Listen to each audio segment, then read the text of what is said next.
Did you know you can earn regular income from stock market by dividend? What is dividend? A dividend is the distribution of some of a company's earning to its shareholders as determined by the company's board of directors. Common shareholders of dividend paying companies are typically eligible as long as they own the stock. Dividends may be paid out as cash or in the form of additional stock. Dividends must be approved by the shareholders through their voting rights. Although cash dividends are the most common, dividends can also be issued as shares of stock and other property. Along with the company's various mutual funds and exchange traded funds or ETFs also pay dividends. A dividend is a reward paid to the shareholders for their investment in a company's equity, and it usually originates from the company's net profits, while the major portion of the profits is kept within the company as retained earnings that will be used for the company's ongoing and future business activities, and the remainder can be allocated to the shareholders as a dividend. Companies may still make dividend payments even when they don't make suitable profits. They may do so to maintain their established track record of making regular dividends payments. The board of directors can choose to issue dividends over various time frames and with different payout rates. It can be paid at a scheduled frequency such as monthly, quarterly and annually. Dividend paying companies,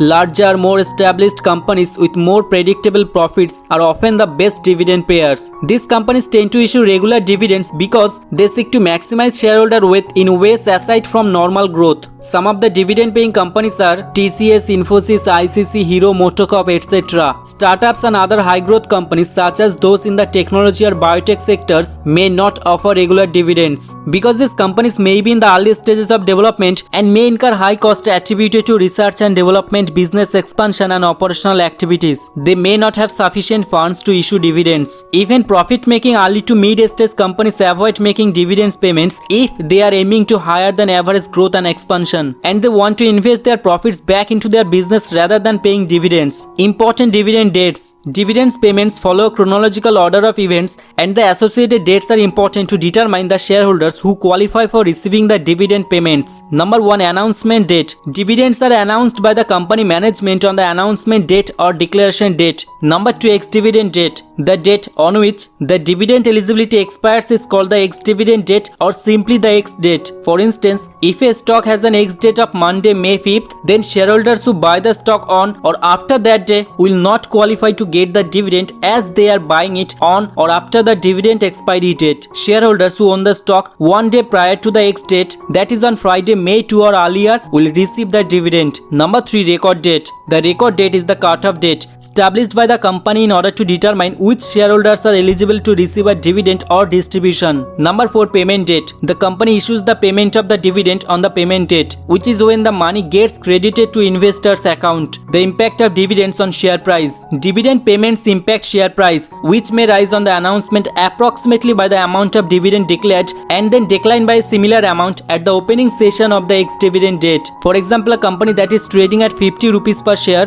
declares a 2 rupees dividend on the announcement date. As soon as the news becomes public, the share price shoots up by 2 rupees and hits 52. Say the stock trades at 53 rupees one business day prior to the ex-dividend date. On the ex-dividend date, it's adjusted by 2 rupees and begins trading at 51 at the start of the trading session on the ex-dividend date. Because anyone buying on the ex-dividend date will not receive the dividend. Keep in mind that this may or may not happen, but the price should adjust, lowering the share price by the dividend on the ex-dividend date. Types of dividend. A company may pay dividends to its shareholders in different forms. Similarly, depending on the frequency of declaration, there are two major types of dividend that shareholders are rewarded with. Number 1. Special dividend. This type of dividend is paid on common stock. It is often issued under a particular circumstance when a company has accumulated substantial profits over several years. Number 2. Preferred dividend. Such a dividend is issued to the preferred stock owners and usually a fixed amount that is paid quarterly. Also, this kind of dividend is earned on shares that functions more like bonds. Number 3. Assets. Some companies may reward their shareholders in the form of physical assets, investment securities and real estates. However, the practice of offering assets as dividends is still quite rare among companies. Number 4. Stocks. A company offers stocks as dividends by issuing new shares. Typically, the stock dividends are distributed on a pro rata basis, wherein each investor earns dividends depending on the number of shares he holds in a company. Lastly, common stocks. The share of this dividend is often decided by the law, especially when the dividend is said to be paid in cash and may lead to the company's liquidation.